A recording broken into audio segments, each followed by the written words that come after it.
The story of Metallica usually starts with James Hetfield and Lars Ulrich. The world remembers Cliff Burton as the genius bassist who shaped their sound, and Jason Newsted as the warrior who carried the torch. Later, Robert Trujillo came in with his thunderous energy. But before all of them, there was another name, one that often fades into the shadows: Ron McGovney. Ron was there in the earliest days, when Metallica was just a spark, not yet the firestorm it would become. He wasn't just the first bass player. He was the friend who provided the foundation, the guy with a garage where rehearsals happened, and the one who believed in the dream before the dream even looked possible. It's easy to forget how fragile those first steps were. In 1981, Metallica wasn't the giant that would conquer stadiums. They were just kids with cheap instruments, ragged amplifiers, and a hunger to play music louder and faster than anyone else. Ron's presence made that possible. He brought stability at a time when chaos could have ended the band before it began. But history often buries the quiet figures. When people talk about Metallica, they remember the tragedies, the glory, the big records, and the iconic moments. Ron's role gets overshadowed, as if his chapter was just a footnote. But for people like David Ellefson of Megadeth, Ron was more than that. He was his Metallica bass player. That single statement reveals something deeper, something about friendship, about unrecognized contribution, and about the bond between musicians who never stop carrying the past with them. In a world where fame usually rewrites the story, Ron's part remains a reminder that legends don't rise alone. They rise because someone else was willing to hold the weight when the world wasn't watching. Brothers in the shadows. When David Ellefson, the bassist for Megadeth, spoke about Ron McGovney, it wasn't just respect, it was brotherhood. Dave Mustaine, who had been fired from Metallica before forming Megadeth, carried stories of Ron with him. Through those stories, Ellefson always felt a strange connection, like Ron was the unsung brother who stood on the same battlefield but never got the medal.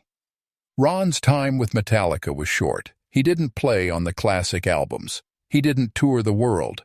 But Ellefson understood that being in the right place at the right time can matter just as much as being remembered. Ron was there when James and Lars were shaping their vision. He provided the bass lines, even if they weren't groundbreaking. He provided the garage where the first rehearsals happened. He provided trust. And that's what struck Ellefson the most. In the world of heavy metal, where egos often collide and friendships are tested by fame, Ron's loyalty stood out. He wasn't trying to be a rock star. He was a friend making a dream possible.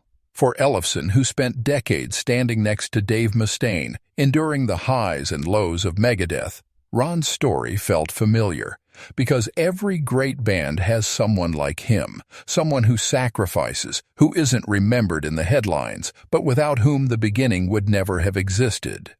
That's why Ellefson called Ron my Metallica bass player. It wasn't about skill, it wasn't about fame, it was about recognition. A recognition that in the shadows, sometimes the quietest role can mean the most. The weight of being first. Being the first at anything always carries a strange kind of weight. For Ron McGovney, being the first bass player in Metallica meant he was part of something that no one else could ever claim. He was there before the band had a record deal, before the world screamed their name, before heavy metal even knew it needed them. But being first also meant living in a shadow that grew larger with every year. When Cliff Burton came in, everything changed. Cliff was a genius, a player who rewrote what bass could sound like in metal. Fans and critics alike lifted him up as a legend, and rightly so. But that left Ron's role feeling even smaller. The world never stopped to ask what it meant to step aside, to watch a band you once carried in your garage become unstoppable without you. And yet, Ron never spoke with bitterness. That's the part that David Ellefson admired most. He didn't hear jealousy in Ron's voice. He heard pride. Pride that he was part of something at the beginning, even if the story didn't carry his name into the halls of fame. Imagine being young, pouring your energy into rehearsals, sharing meals, helping your friends chase a dream, and then stepping away right before the rocket takes off. Most people would feel broken by that, but Ron wore it differently. He never claimed to be the star. He understood that his role was to help build the stage so others could shine. Ellefson saw that as something rare. In music, everyone wants the spotlight. Everyone wants their name remembered. But Ron accepted the truth of his journey. He was there for the beginning, and that was enough. It made Ellefson reflect on his own life with Megadeth.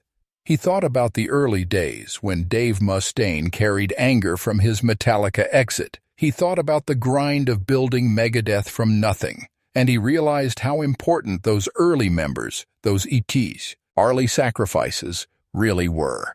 Just as Ron helped Metallica, Ellefson and others helped shape Megadeth before the world even cared. The weight of being first is often heavy, but it also gives you a piece of history no one else can touch. Ron McGovney carried that weight quietly. He didn't fight it. He didn't demand recognition. He just lived with the knowledge that he had been there when Metallica was fragile, when the dream was still fragile, when everything could have collapsed. That kind of quiet strength is what Ellefson respected most, because in the end, legends are not just built on the names we know. They are built on the backs of those who came first, who held the line, and who never needed the world to cheer for them. The bridge between two worlds. When David Ellefson spoke about Ron McGovney, it wasn't just about Metallica's past. It was about a bridge that connected two worlds, Metallica and Megadeth. For decades, fans have compared the two bands. Metallica became the biggest metal band on Earth, while Megadeth carved its place as one of the fiercest, most technical, and most uncompromising acts in the genre. At the heart of that story was Dave Mustaine, the man fired from Metallica, who turned his anger into a rival empire. And alongside Mustaine, always steady, was Ellefson. But Ellefson knew that Mustaine's stories weren't just about anger and rivalry. They were also about memory. Mustaine often talked about those early days with Ron, the rehearsals, the garage shows, the wild nights. And for Ellefson, hearing those stories made Ron feel like a silent member of Megadeth's history too. He wasn't in the band, but his spirit was carried in the stories that fueled Mustaine. That's why Ellefson said Ron was my Metallica bass player, because in a strange way, Ron was part of his own journey. The bond between bands, the overlap of history, the way one man's absence could still echo through another band's story, it all connected. Think about it. Without Ron, maybe Metallica's beginning would have fallen apart. Without Metallica, Dave Mustaine wouldn't have had the fire that drove him to create Megadeth. Without Mustaine, Ellefson wouldn't have stood on those stages for decades. One person's quiet role created ripples that stretched across heavy metal history. But what made it more powerful was Ron's humanity. He wasn't chasing fame. He wasn't clinging to the idea of being remembered. He was just a guy who loved music, loved his friends, and gave them what they needed at the start. That kind of purity is rare in a world where success often poisons relationships. Ellefson admired that deeply. In his own career, he had seen friendships torn apart by money, lawsuits, and fame. He had lived through the endless cycle of breakups and reunions that defined Megadeth. And through it all, he kept thinking back to Ron, someone who never chased the spotlight but still left a mark no one else could erase. The bridge between Metallica and Megadeth wasn't just Mustaine's guitar riffs or bitter history. It was also built on people like Ron, who linked the two worlds in ways fans often forget. His story wasn't loud, but it was essential. And in that bridge, Ellefson saw himself too. The quiet bassist, holding it all together while others fought their battles in the spotlight. Maybe that's why he felt so connected. Maybe that's why Ron wasn't just a Metallica bass player, he was his Metallica bass player. Because sometimes, the people who seem forgotten are the ones who tie everything together.